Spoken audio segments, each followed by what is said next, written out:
Hola, soy Padre David, soy párroco de la parroquia Cristo Rey y la parroquia Santo Tomás. Y hoy es el día 29 de los 40 días de adoración.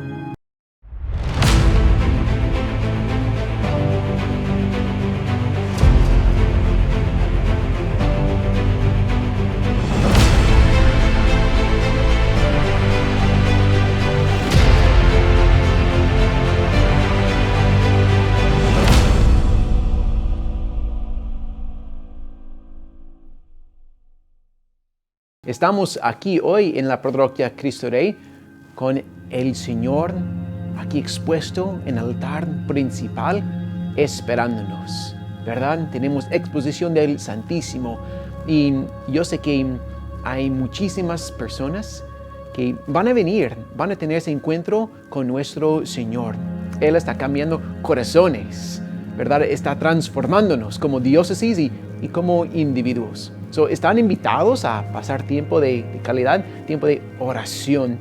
Aquí en este templo, en la parroquia Cristo Rey, hoy vamos a estar aquí hasta las 9 de la noche. Hermanos, pues es su casa, porque es la casa de Dios. One of the reasons is that both these communities are multilingual, they are multicultural. So if you look at these parishes, you're going to see a thriving Spanish-speaking community.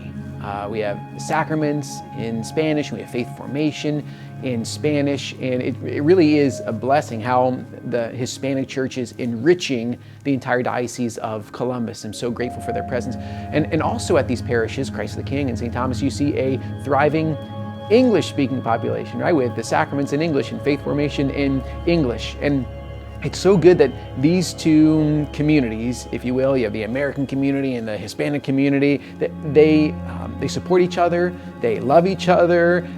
Yes, we do indeed worship in different languages and we have to respect those cultural differences, but we come together whenever possible. And I'm speaking today, this is day 29 of 40 Days of Adoration, and here at Christ the King, we are indeed we're carving out time for Adoration of the Blessed Sacrament. And we are His disciples, regardless of our culture, of our language. And it's so beautiful to see today how people of so many different ethnicities, cultures, they come to be with their God. They come to be with their Lord. And it's so beautiful to see how they encounter Him and they deepen their faith, their commitment to Him. And really, our church, both here at Christ the King and our church in the Diocese of Columbus, is being, sanctified. Hello, my name is Drew Snyder. I'm the Director of Evangelization here at Christ the King Church.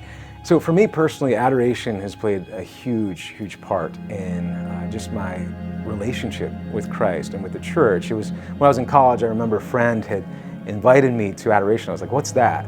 And I came and I was there in this small chapel, and I just remember feeling this deep sense of peace. It was in a world full of noise and distraction. It was just so calming. There was something I just couldn't put my finger on, but something was happening, right? The Lord was truly present in that moment. And I found myself going back and back again to adoration. And I remember at one point, I was looking up at the cross and I was looking at the Blessed Sacrament, and it just hit me. It was like, this is God's love, right? This is right here. God loves me. And I had never quite internalized that in the way that I had at that point. I remember Mother Teresa once said that when you look at the cross, you see how much Jesus loved you. When you look at the Eucharist, you see how much He loves you now. And that's something I've found time and time again as I'm praying in front of the Blessed Sacrament. It's just you experience the love of Christ outpoured in your life is He's giving us everything. And that inspires me to say, Lord, I want to give you everything that I have in return. So whenever I'm kind of having a bad day or I have questions or I just feel like the stress of life and everything like that is piling up, I love to go to adoration and just to bring my worries, my hopes, my concerns to the Lord. If you want to find out more about Christ the King or get involved here, we have a lot of different things for all different ages. We have a new young adult ministry that we've just launched as well. You can find out more information at christthekingcolumbus.com. So just remember that address, christthekingcolumbus.com, and you can find out more information about what we do there.